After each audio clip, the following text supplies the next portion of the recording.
You hold in your hands a beautiful translation of what is, without a doubt, one of the most incredible books ever written. It should not exist. It is a fluke of history, an exception that proves the rule. Absolute power corrupts absolutely, and yet here we have the private diary of the most powerful man in the world, a man who lorded over an enormous army in most of the known world. And somehow, not only is every sentence exquisitely crafted, but every thought is inherently decent. On some level, every translation of Meditations should be unreadable, or at least unrelatable. It was written by a man born some 19 centuries ago. He was selected by a ruthless, dying, and childless tyrant to succeed him, a link in a chain of adoptions that would make him a god king 23 years later. He wielded the power of life and death over millions of subjects, ruled over an empire of tens of millions of people. He was a high priest in a time of primitive cults. He had an arranged marriage. He had at least 13 children and buried more than half of them. He owned slaves. He fought in horrendously violent wars. He wrote in Greek on papyrus scrolls or wax tablets little philosophical exercises from some obscure and ancient tradition, primarily for his own personal benefit. Marcus Aurelius was not like us at all. How could he have been? The past is a foreign country, they say, and Marcus Aurelius existed in a remote, exotic corner thousands of years ago. How could anything he said have any relevance to someone in an unfathomable future on a continent that the Romans didn't even know about? For the same reason that Meditations has helped prisoners and generals, athletes and activists, labor organizers and entrepreneurs, artists and seekers alike.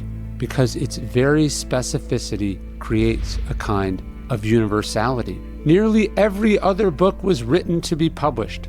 Meditations is sometimes described as a diary or a journal, but the diaries and journals of other famous and powerful people often record more of what those people were doing or were written with some kind of affect in hope that they would be seen by later generations. David Hernandez de la Fuente, a Spanish classicist and another translator of Marcus Aurelius, explains that Meditations was not conceived for us to read, but rather as the vehicle that this cultured man who had a contemplative attitude found to question himself. It was a book for the author, not for the reader. How did it survive? Who first found it? When was it first published? We don't really know, but we are very lucky. I am holding in my hands my own copy, which I bought 18 years ago when I was 19 years old. I didn't know who Marcus Aurelius was besides the old guy in the movie Gladiator, and I certainly didn't know whether it would be the right translation or not. I seem to remember my copy arriving right away after I purchased it, but searching my email for the order number as I write this, I see an angry customer service ticket where a teenager is angrily complaining about a few days shipping delay. How badly I needed the words that I would find in Book 6.5.2 of Meditations. You don't have to turn this into something. It doesn't have to upset you. I had no idea that the money that I spent on that book and the couple of days of waiting would not just become the best time and money I ever spent, but would change the course of my life. I had no idea that I was just another link in a multi-century chain of people being turned onto or discovering Stoicism, this secret weapon, this path to the good life.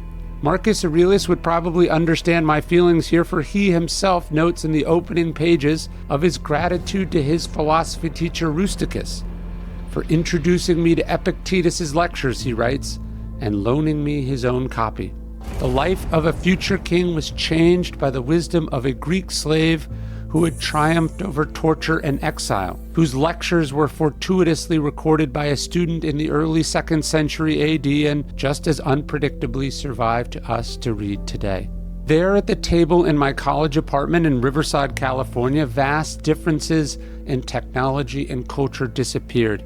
Thanks to Professor Hayes' translation and peerless introductory remarks, the barriers that keep so many of us from ancient philosophy fell away.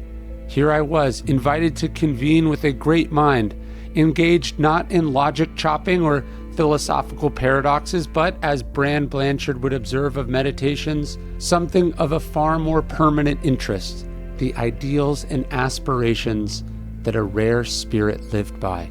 The right book at the right time is a powerful thing.